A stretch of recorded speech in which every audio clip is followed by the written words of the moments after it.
So I hope you have your tinfoil hat all made and cinched down tight over your ears. So take it away, Dave and Mickey. Hello and welcome to Dave and Mickey's Chinese Side Out on WZZR, coming to you from Australia for Revolution Radio and Revolution.radio. It is home to fresh ideas, unadulterated, relatively uncensored, and awesome conversations in the chat room. It's also a place to get your merch. This is show number 596. That's correct. 4 more shows to 600. Oh my goodness. 690 and 500. That's a lot of shows, I tell you. You can catch us on the air, on the line, and onto your smart device. So grab an app to listen anywhere or listen at home on a Grace Tabletop Digital Radio if you want to. If you miss Solaris' show, that's okay. You can always catch her in the archives, which are free. Free! Right? Solaris is awesome. You should listen to her. She really is. Now, importantly, and this is really important, this is listener-funded radio, which means it is only allowed to exist by your grace and by your kind donations. So if you can donate, please do. Any kind of currency is fine. Crypto, if you prefer, it's all good. If you can't donate, that's okay too. I dig it. Times are tough all over. They really are. They really are. And I'll talk about that in a second. But maybe you can tell your friends and family. That would be good. Or total strangers. Also good. Tell them about the station. Tell them about the shows you like. Maybe this one. Maybe you're listening to us now, so maybe you like what we do. It's all good. If you like what we do, donate or find someone that can donate in your stead. Before we start broadcasting at you in anger, we would like to acknowledge the traditional custodians of the land from which we broadcast. And for Dave? It's the Dark and Jung people. Thank you, Dave. And for myself, of course, the Dark people. And with that, we would like to pay our respects to elders, past, present, future. Indeed. No, yeah. Sydney. I was walking through Sydney the other day, and things are tough all over. A lot of people out living in the street. Now these are people that have made a home, and I say this advisedly, off the street. They've sort of put their mattress up, Yep. little living like a nest. They've built a nest on the street, under an awning or inside a doorway or whatever it might be, right? And that's where they live. So these are not scammers, because there was a bit of a scamming going on a few years ago in Sydney where people would just be driven to the city to beg for money, right? These people live, and there's more and more of them, right? And I think that's just the way we're heading. So that's why I said earlier, I understand things are tough all over. If you can't donate, maybe, one of your friends or family, or a total stranger, could donate on your behalf. But have you noticed that as well, Dave? I mean, it's pretty tough. Yeah, look, I remember the scam syndicates that walk through the city. I remember I told you about those guys. Yeah. And the audience certainly knows. It's a long way back, but yes. Yes, there are more people living in their cars and van lifing, but it's not by choice. No. They're not making an educated choice here to say, look, I'm just going to stop paying rent and I'll move into a van because it'll be cheaper and it'll be much better life. Oh no. The person, Mickey, you mentioned last time, which was they had a gym membership so they could have a shower before they went to work, right? Yeah. And that gym membership was very cheap. And we have 24.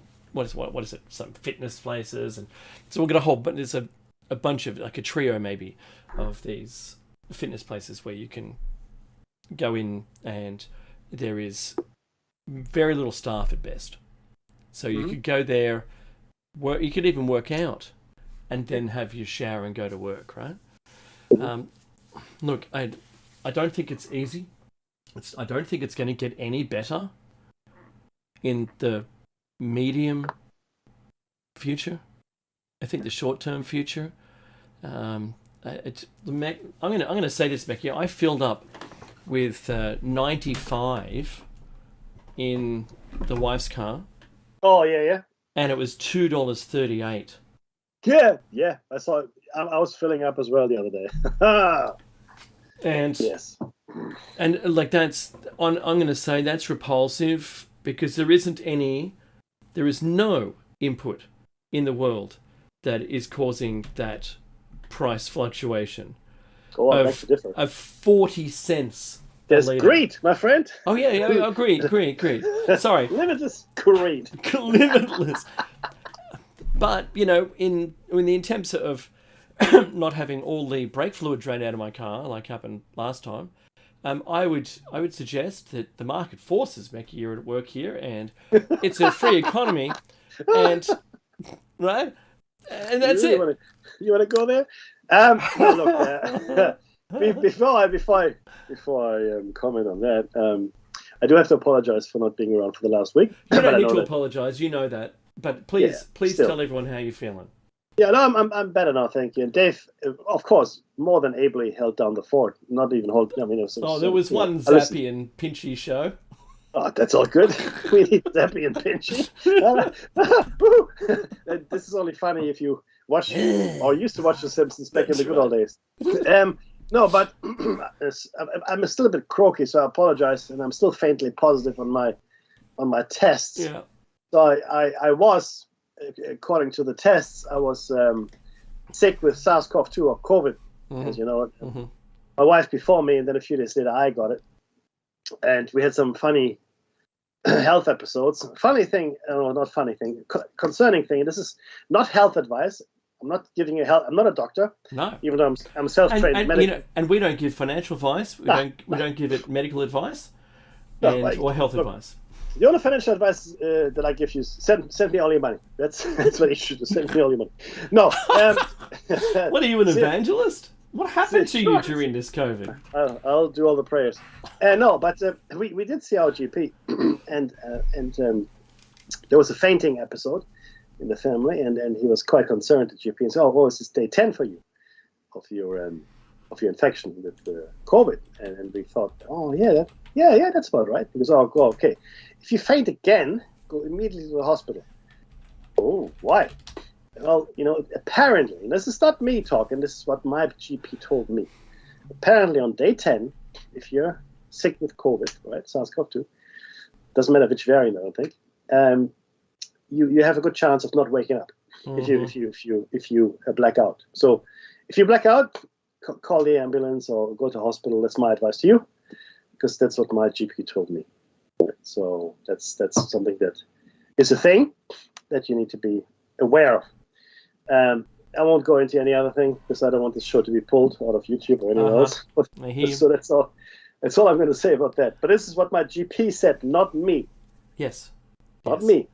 Just telling you. And look, it would be the same if you went to an IT person with a computer problem, and there was correlation after correlation after correlation, and that person is giving you their historical view and likely cause. Yes. Right? That's just the way it is. It's the way it is. But Dave, I'll be honest with you. I did a lot of while I was sick. There's not much else you can do. I was still binging a lot on YouTube, binging a lot here and then, and you sent me a few links as well. But there's a few things that we need to talk about. Obviously, there's one thing that really bothers me a lot, which is these fires in Hawaii. Yeah. They bother me a lot because I looked at there's some drone footage available. Oh yes, I know. And the death toll, just before we go through it, the death toll is now at 80. Probably. But It should. hundreds. I would imagine more and more as they go through the town. And yeah, I agree. And again, hundreds of people apparently are still unaccounted for. We've been told by the authorities. But I looked at this footage. It reminded me very much of the footage I saw, and you, of course, as well, all of you, Dave. Yes. In Greece. Remember in Greece when Yes. this entire village it looked like a laser. I'm not saying a laser had done this, but it looked like a laser had just burned this strip of land That's and right. melted everything in its path. That's what this looks like, because if you look at it, they're strips 10, 20, 30 meters wide, then it goes on for scores of meters, hundreds of meters even. But next to it is completely untouched. That's right. Like it's literally burnt down to the ground, ashes, and then a couple meters to the left or a couple meters to the right, as it were. Oh no, I'm okay. What? Yeah. So I watched the drone footage, Mickey, of the actual fires. So someone popped a drone up from behind the fire front in a safe zone and followed the fires along the ground. And the wind was 130 kilometers per hour. That's some wind. And last week I mentioned, or whenever it was, my Zappy and Pinchy show, I mentioned that if you're in a residence and you start smelling smoke and there's a lot of wind, that the smoke is going towards where the fire is going to be. Yeah, of course. Then the next thing to be alerted by, this may come in handy. Like don't not you, Mackie, but as an audience member, just remember the first thing is the smoke is following the wind, and the smoke's coming from the thing it's burning. So the first thing is smoke. The next thing is ember storm. So the embers are all little tiny bits of unburnt red glowing things that are suspended in the wind and blowing from the fire source in the direction of where it's going. So if you first experience the smoke, that's your clue to get out. It doesn't matter how far away you think the fire is, but when you're looking at 130 kilometer-hour winds and this thing was advancing faster than you could run, you would never outrun it. It's not a thing. True. That's true. So your safety is more important. You've got two choices. Stay and fight it with a fire hose, like with a garden hose. And, you can do the things we do in Australia and fill up your gutters, block your gutters so the water can't leave, and then fill them up so at least the embers go psst and get put out before they get under the roof in the high winds. But I warned that the curtains can spontaneously bust on the inside of a window, even if you've closed them, because it can be like 1500 degrees. Without the glass breaking, it can just start to burn on the inside. So very careful. The next thing is that ember storm. You don't have any time left at this point when there's an ember storm, because everything in front of you and along that ember trail, pushing from the fire front forward, can just start burning around you. So you've got to get out. And that's 130 mile per hour, says someone in the chat room. So that's not confirmed from me. I just know kilometers per hour. So anyway, because there was a hurricane just off the coast and it was feeding this dry air mass. Yeah. But I've been to Hawaii, Mickey. It's lush. Right. It's so lush. It rains, every afternoon, blah, blah, blah, when I was there at least.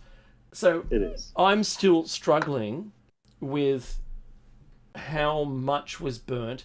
Those strips, I saw strips getting burnt, and that kind of lines up with it. But look, putting the science aside, from a technologically, I don't know, driven perspective, I had to make that work because of the why. You could have energy weapons. You could have satellites. You could do things with energy to cause fires like this, like the ones in Canada. That one morning there was probably 1,000-kilometer line of dots of points of fire which weren't there in any of the previous days. Like an active group intending to burn something, but I don't believe that was what happened. As soon as dawn occurred, suddenly these fires all appeared in a like a pearl necklace line down along from the west and north end to the southern east end on one particular day, and it just went out of control. So if you had a weapon that was flying through the sky, for instance, like a satellite or something, that had an energy weapon, you could just go doo, doo, doo, doo, doo, as you flew over the top, creating fires. You could, I'm not saying it happened. And the same thing, Mackie, if this is, because we presume from the technology, I'm not going to say we know, we presume from the technology that weather wars are currently a thing between nations. Absolutely, 100%. Sure, it's happening. Because they already have the technology to be able to play with it. So if you're going to play with it, no better opportunity than to, don't do it in your backyard, do it in someone else's backyard. So is there a thing going on right now? I don't know. The Northern Hemisphere experienced the hottest temperatures on record again, right? So hasn't finished yet. No, that's right. And we're staring down the barrel of a terrible summer here with the same likelihood of fires. But there's something, Meki. Did you know the ozone layer is destroyed by gamma ray burst? Yes, this one. Yeah, one of the call. Yeah. So it's kind of possible that you could, that we've begun to feel effects of gamma ray burst coming from everywhere in the universe, and it just happens that it's thinned out the environment enough for the sun's rays to be extremely strong when they hit the surface of the Earth. That's possible, because we had one that was floating around, and every once in a while it would come back over Australia in the southern hemisphere, and when it did, we saw these huge spikes in temperatures. So, is it a thing? I'm not sure. I don't know who could be causing it. If it's natural, fine.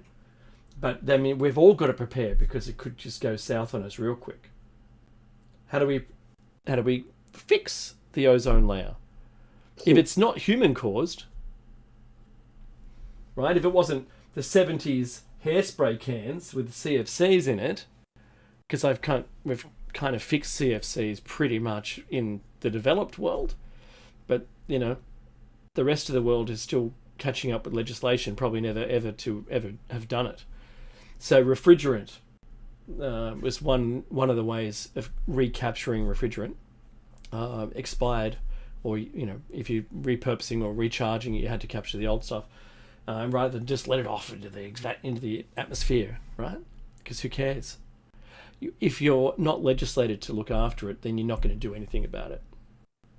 Like lead paint, lead fuel, right?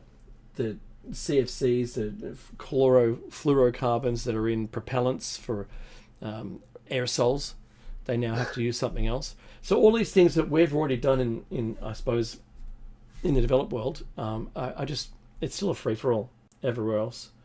Put some asbestos in your cereal. It's good for what ails you. Well, it gets rid of it that way. That's what happened with fluoride. It's an industrial waste byproduct. What can we do with it, Meki? I wonder. Let's put it in the water, Dave. Let's just put it in the water.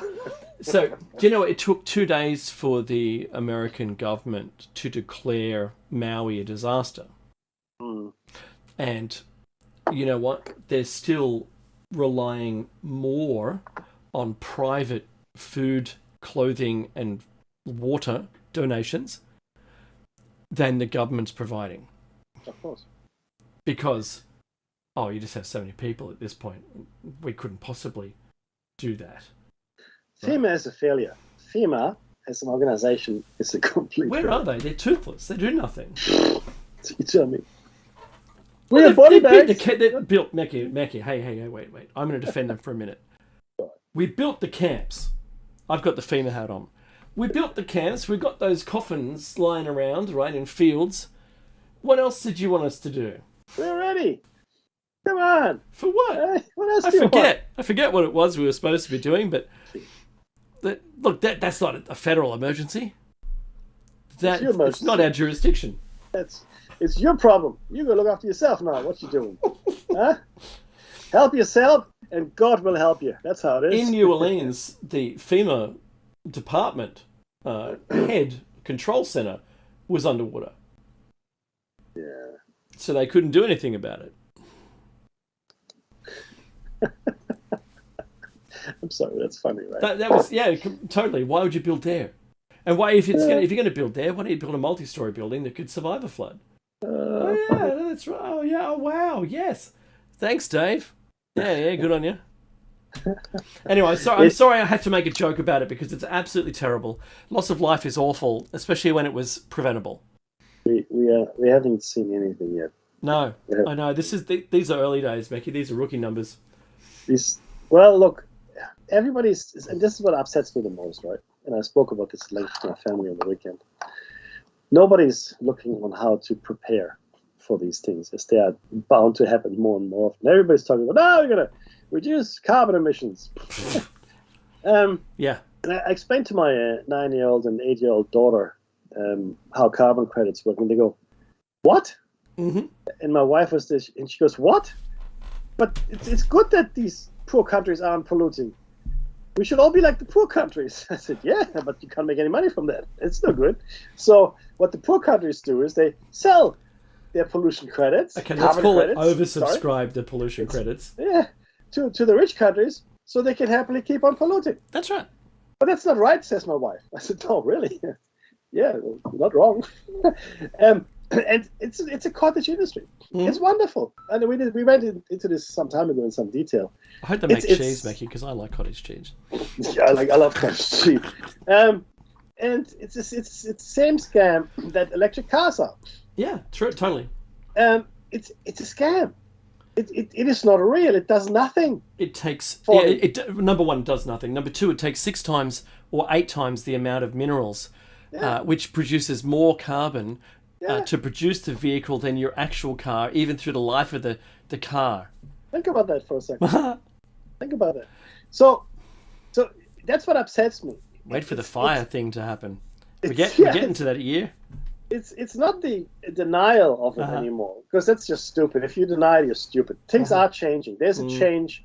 Things are not good. That's okay. Right. Mm-hmm. And we felt it here in Australia very keenly in 2019, 2020. But what really upsets me is that nobody's doing anything at all to prepare for what is now, I think, our new regular life, the new normal, as they call it, right? Yeah. This is our life. Yeah.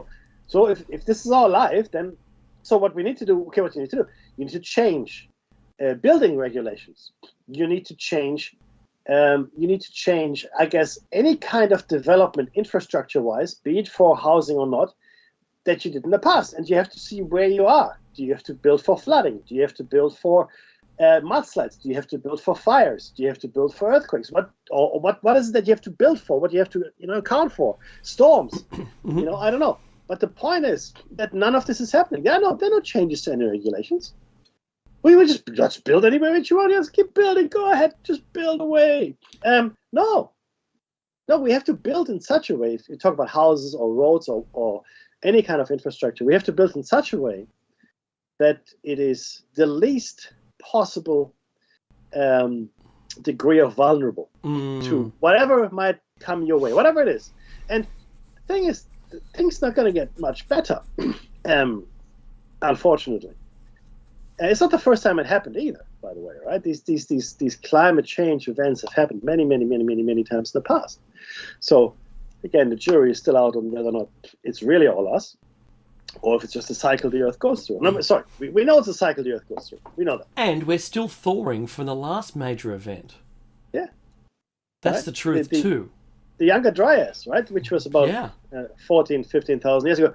Sorry, since you mentioned it, there's a very important program, documentary, 6 parts, 7 parts, I can't remember what it is.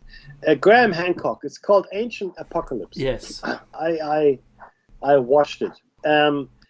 Very interesting, and he in some areas he doesn't go far enough for my liking. In other areas he's, in my opinion, again, right on the money and even further ahead than in my thinking than I was in my thinking.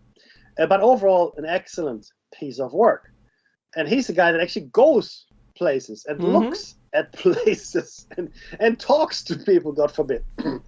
And it is very clear that about 11,000, 12,000 BC, so about 14,000 years ago, there was an event, right? Yeah, we know there was an event, right? There was. But he looked at the Scablands, the Washington Scablands. That's right. And then the other things, massive dune-like shapes, both in Australia, which he didn't go to, but in the States, in Mexico he did. And there's also a layer of this black matrix. It's like ash or whatever. That's and right. in it you find these little glass spherules which speak to very high temperatures. So this event affected Europe, America, Mm-hmm. and in parts of Africa as well, like, from the ash layer type event. But globally, you find it. But that's where it seems to have been concentrated. And all of a sudden, all these flood myths, yeah, that makes sense because it happened. It's not some fanciful thing. It actually, there it is, right? And just think about what the Tonga eruption did. It put more, it basically atomized all the water 700 meters deep for nearly a kilometer round. It just atomized it all when it went, and it put this moisture in the air, and then we ended up with these severe rain events around the world as this bubble of pocket slowly started to lose its moisture through precipitation and also being dispersed somewhat with some wind. But from time to time, for at least 8 months, as this followed around, we just had floods in those regions. It's really evident on the multispectral scale, visible in the infrared. You could see it, and that's why they were warning us so much about all these floods that were occurring.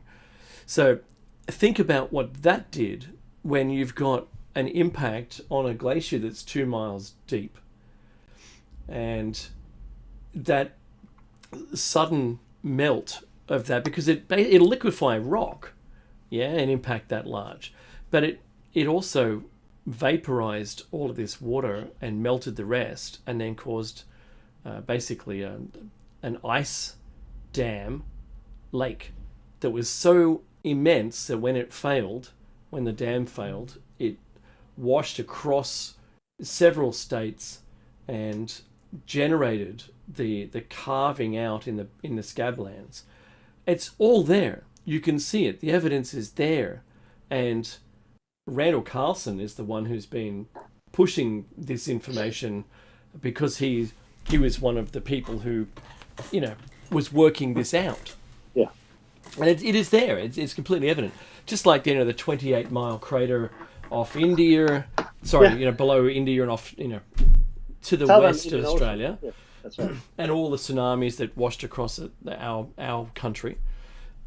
You find these now all around, and they're finding more and more. And these looks like the Shoemaker-Levy kind of thing, where it hit multiple times around the world all at the same time. Yeah. All the same event.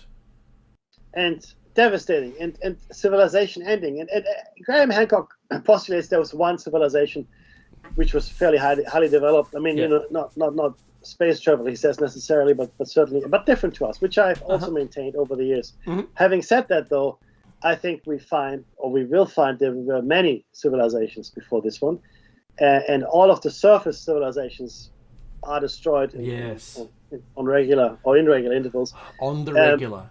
Yeah.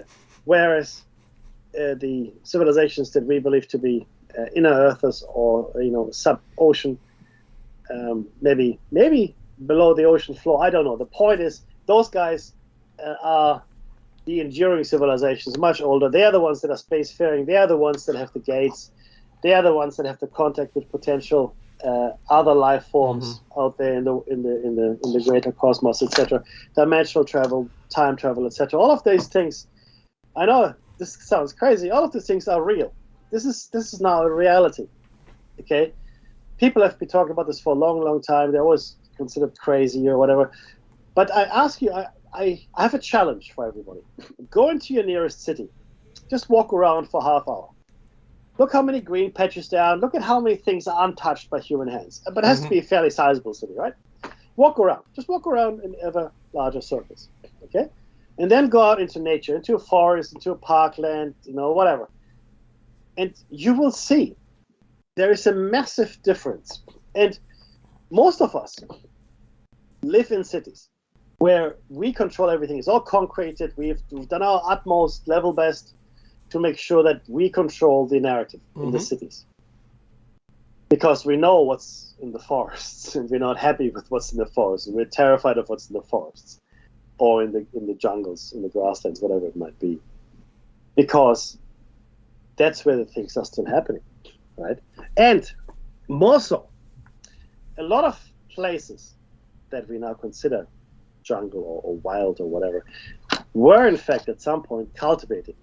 We now know, and again I use this word advisedly, we now know that the Amazon basin is or was a cultivated parkland and orchard, as well as, I guess it's called a breadbasket, if you want. Mm-hmm. It was massively populated, number one. Number two, it was ingeniously irrigated. That's right. And number three, it was truly a parkland, and it was kept that way until, believe it or not, Europeans brought the smallpox, and that pretty much put paid to that. But there are civilizations even before that were active in these areas. Yeah. Before the rising of the waters. Yeah, and about 700 years ago, there was also a huge meteor impact into the Pacific, which they haven't found yet, but that basically re-wiped out all of the population in the Pacific, and it's been theorized that it was so large that it may be just off the coast of Peru, that it might have washed up and over into Lake Titicaca, or creating it, because of the age and differential between the species in the lake and which are down in the ocean of the microbial life are identical. So that would also account for what happened to Pumapunku, just like knocking it over like child's toys. Oh, look, it does look exactly like that. Like it's strewn about, haphazardly. Yeah. So Meki, during this week, there was something really bizarre. There was an assassination of the Ecuadorian presidential candidate Fernando Villavicencio, or Vicencio. Yes. And he was shot and killed. I saw the video. There's no need to watch it again. But you know what he was standing on? Go on. Not physically, he was seated in a vehicle. His platform. Yeah. His platform was against corruption. What? Because you can't have that. Look. Organised crime.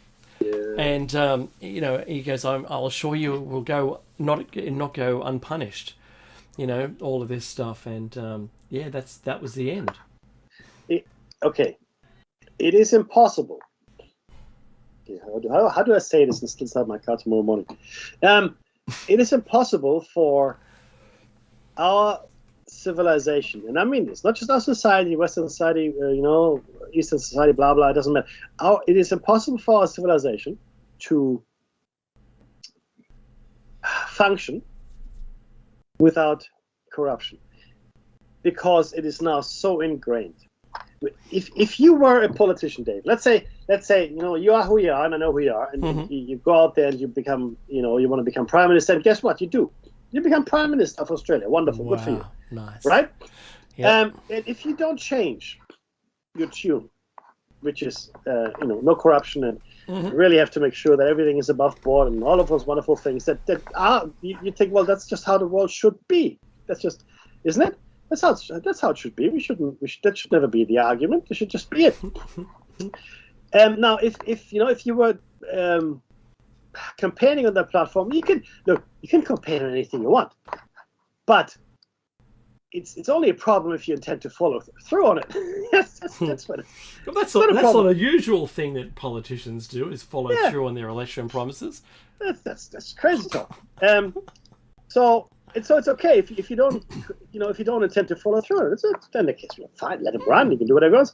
Yeah. In fact, we'll support him. He's our guy. He's our guy. Come on, he's our guy. The unfortunate problem, of course, is that some people, like Dave, for example, let's say, do follow through, and they can't be allowed, of course, to come into power. Or if they do come into power, and there was like this, shadow of a doubt that, maybe they will not follow through on it. We'll just give them a run, and we'll see. they're usually accidented or Mm-hmm. otherwise, gotten rid of, as it were. Yeah, because you can't have these people there because the system, as it stands, can't allow for it. Let me They put could it be this way. baited and made compromised so they Sure. can always be held against them. Yeah. Right? But think about it this way, right? We Uh-huh. are now in a really critical and dangerous time, and you'd think that people in power would do the right thing, prepare the nations of the world. They try to do the right thing by the people, make sure the people are okay, make sure that we minimize the impact of whatever might happen, whatever come our way.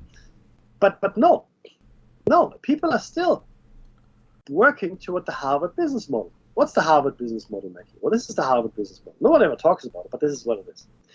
It is a model which assumes unlimited resources. Unlimited. You will have never-ending profits and unlimited resources. Now, of course, that's completely And growth, Mickey. unlimited. That's right. Unlimited. Yeah. Ever. You will grow forever. Now, in our system of things, we have fairly finite resources, unfortunately, and that's no one's fault. Not even the Rothschilds. But we, yeah, I know, right? But ultimately, but this is our thinking. This is our business thinking. We think that we have an unlimited amount of everything available to us, and it's of course completely a complete fantasy. It's nonsense. So what can we do in order to fight this kind of thinking? Well, the answer is nothing.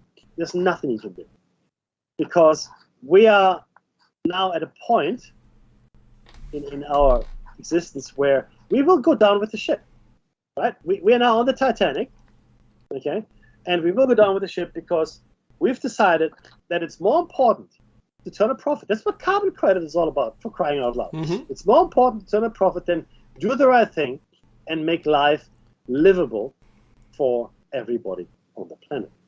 We've decided that. It's our decision. We decided, no, you know what? I don't really. No, we don't need to do that.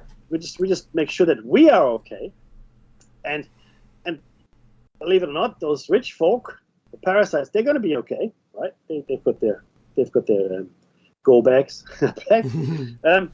Whereas the regular folk are not going to be okay. It's the callousness, the sheer disregard for human life is staggering. And I don't know, Dave, if there's anything at all that will ever be done about it, to be honest with you. Yeah, no, you're right. I think you hit all the right marks there. The only thing I could possibly add was there is a narrative that we are to follow for as far as emissions are concerned, for some reason, because I'm still gonna put it out there that it doesn't appear as though all we've done, what it does appear is that we've just offshored all of our carbon emissions, and it's okay for that other country to do it for everybody, because they're never going to change, and it doesn't matter anyway. So even if I've got a Harry Potter wand here, Mackie, and I'm going to suddenly make everyone's cars an EV overnight, it does nothing at all. There's so many zeros after the point, like 0.00000% difference to the actual global emissions, because we're the end user is the least producer of emissions. Yeah. That's it. We are the least. So making it our guilt and our responsibility was gold. Oh, Because there isn't any, because let's face it, the corporations that are currently the heavy emitters don't care, because there's dollars. All I see is dollars. What's that Mr. Burns thing? I see like an inspector and a pallet of money. I don't want to turn around and see an idiot and a pallet of money. I just don't. Right? When I turn back around, I don't want to see an idiot and a pallet of money still here. So there's a money when money's involved, and it's a business with a psychological cross-section profile of a psychopath. They're only ever intent of money. It doesn't really matter. Look at all the companies back in time, Mackie, that were all found to be doing the wrong thing. Oh yeah. Did they care? They didn't care. No.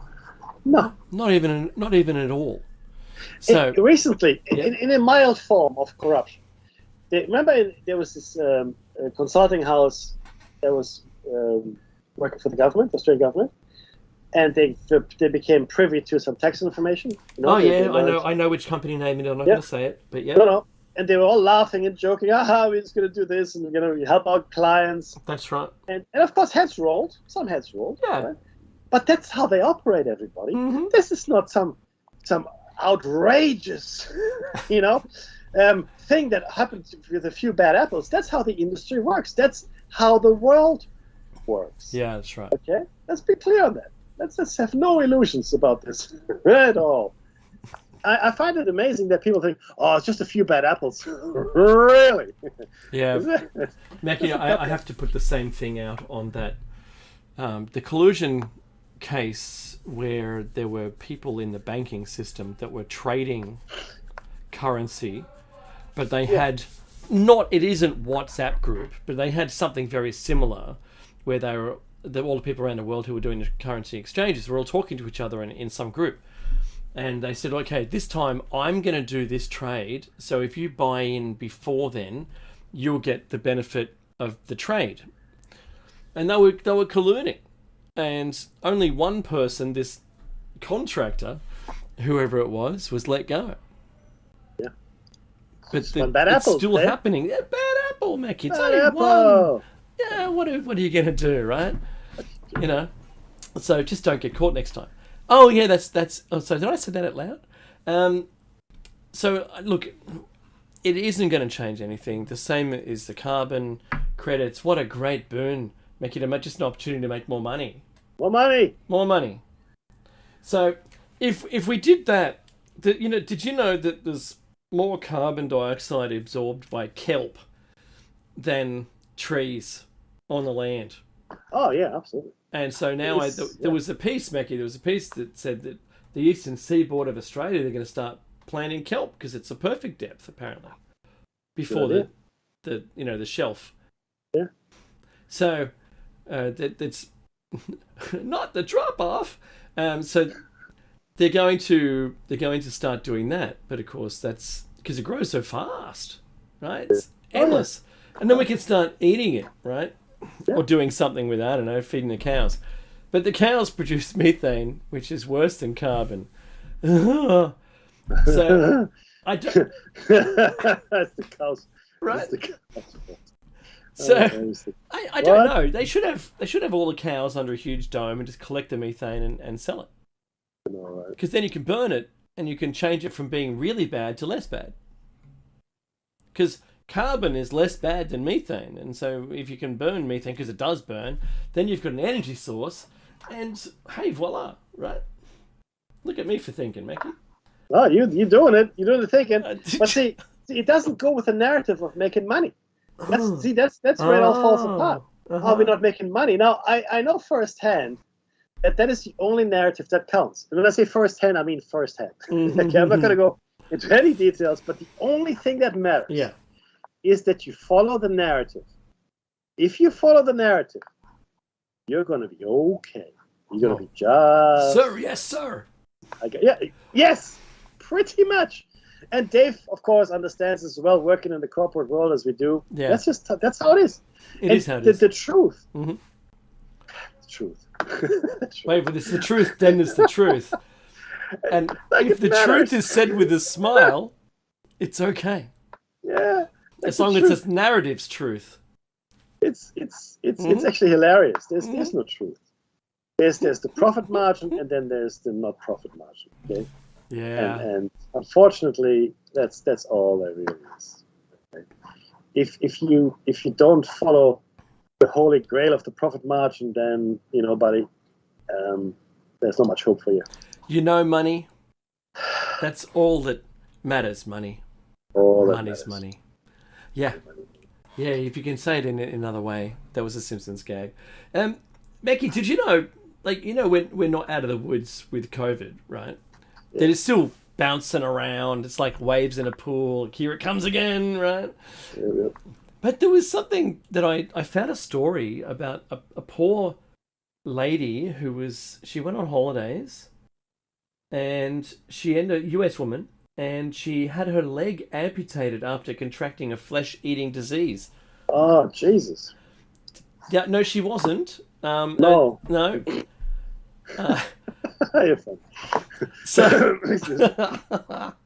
So anyway, she said she'd always dreamed of soaking in that Bahamas sun. She went to the Bahamas and she came back home and she had a dangerous infection that almost took her life, but she had a leg amputated to save her life from this flesh-eating bacteria from her right leg. It's just awful. You can get those kind of things by brushing your heel up against a coral underwater and being exposed to things, probably that you're not normally used to. But there isn't anything here. It says they knew immediately that I was septic, she says, and that's where I got put into surgeries immediately, and I went into a coma for 10 days trying to rescue her out of this. Yeah. Look, that's not what you want on holidays, and I'm not sure the insurance is going to cover it. No. That's dreadful, man. That is real. I mean, you're going on a holiday. Oh, jeez. I mean, but that's the kind of scary story that they like to tell you. Yeah, it's one of those. Let's keep the fear level high. Yeah. Because I remember someone who went when they went hiking and they had bought new shoes and they got a blister, and you know how you sweat in your socks and it's all foreign stuff in this foreign land they were in, hiking through the mountains, and they came back with an ulcer plus a bacterial infection which looked like they'd been plasticized. Do you remember that German doctor that was plasticizing cadavers? He's a bit odd. Why does it have to be German? DNA. It's all DNA. So this person's foot was perfectly working, except it had no skin. Perfectly working. Had to keep it moist and within a saline bath to stop it getting worse. They treated it, but then started doing a bunch of grafts to try and bring skin back to it. Extraordinary looking thing. It was. And look, I know you're not eating breakfast, but if you're on YouTube and you're watching this at breakfast time, I'm sorry. I apologize in arrears. Whew. So these things are getting around, Mackie. There's more. Like we know the Black Death keeps making appearances randomly from time to time. Look, what wiped out Europe, or a lot of Europe, was the bubonic plague, and now it seems the pneumonic plague is quite happily alive in India, believe it or not. It's a thing. The plague is not gone. I mean, these are just viruses, bacteria, etc. And why would they be gone?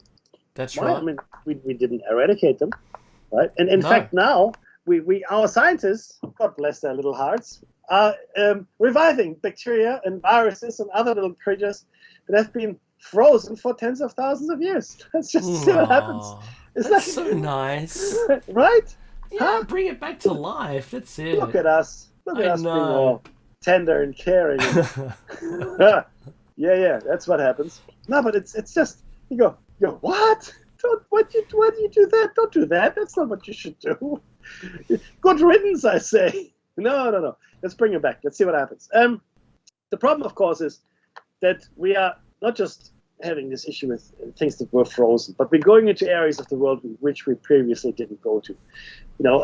Deep jungles, the ocean bed, because we don't know what's happening down, on the ocean. We just don't know. That's right. Yeah. And also, areas of the world that are like deep drilling, right? That we didn't touch before, because the truth is this: these critters, not just extremophiles, but any kind of critter. They're quite happily living. They're living anywhere, right? And they can live anywhere. And you see them. So why are we digging that? Why do we do that? Because we can't help ourselves. And we might be unearthing something one day that, even the wild science fiction imagination hasn't quite, thought up yet. Because it's uncharted territory. It's uncharted territory. And there's one other thing I want to say. Your time starts now. 5 Sorry. minutes. 4 minutes. There's something I'm going to talk about if I'm not getting sick again this week. Tuesday and Thursday as well. But I did a lot of researching. This is before it slips my mind. And I looked at the skulls of us, right? Of all of us. And phrenology, I love you. Let's keep going. Well, it's not phrenology. Let's hope not. No, it's not actually the skull itself. I mean, what does the skull look like? Oh, yes, of course. So I looked at a whole bunch of skulls from everybody, really. And I can tell you one thing. They're all the same. No, not all the same. They don't look the same. I hate to say it. I know this is probably one of the most controversial things. But that doesn't mean we're not all Homo sapiens. Because we know Neanderthal was Homo sapiens, right? And we know that Denisovans were Homo sapiens because we could all breed together. That's so right. everybody alive today is Homo sapiens. Having said that, we are all quite different. And the skulls, if you look at them, they tell you all the story you need to know, right? Now, what that means in my mind is that, and this is something that nobody wants to talk about anymore, simply because it is too controversial a subject, especially after the last 100 years that we've just gone through, right? You can't talk about it. But we have various strands of Homo sapien living today. Yeah. Today. Different branches of the same family tree living today, together in one society. And you know what the funny thing is, Dave, and very quickly, they say, we'll find these characteristics of all these skulls everywhere. In Europeans here and there, the Asian skulls characteristics, European skull characteristics, etc., etc. That's right. And you know why? Because of interbreeding. If you've got fairly homogeneous populations, right, populations that haven't had much interbreeding, those features are much more pronounced. Right? And thank you, Acid Trip. You're just a very naughty boy. Okay, cool. That's what I wanted to say, because it's important to understand this. This is really important research that is not being undertaken because it is simply too controversial. Nobody wants to touch it with a 10-foot pole, because if you do, you're automatically labeled a racist. You go, what? How's this being racist? Oh, you say people are different. Well, people are different. See, this is something that really bothers me. We all under this illusion that we're all the same. We're not. We're not all the same. We're all different. We all have different capabilities. We all have different strengths and weaknesses. Some people are smarter than others. Some people are taller than others. Some people are stronger than others. Some people are faster than others. That's just life. Yeah? It's got nothing to do with being racist. It's just the distribution of our capabilities amongst everyone. There's music. There's music. Well, hold that thought. We'll be back straight after the break with Confusion of Language, Part 6, I think. And if watching this on YouTube, there's a new stream for the second hour.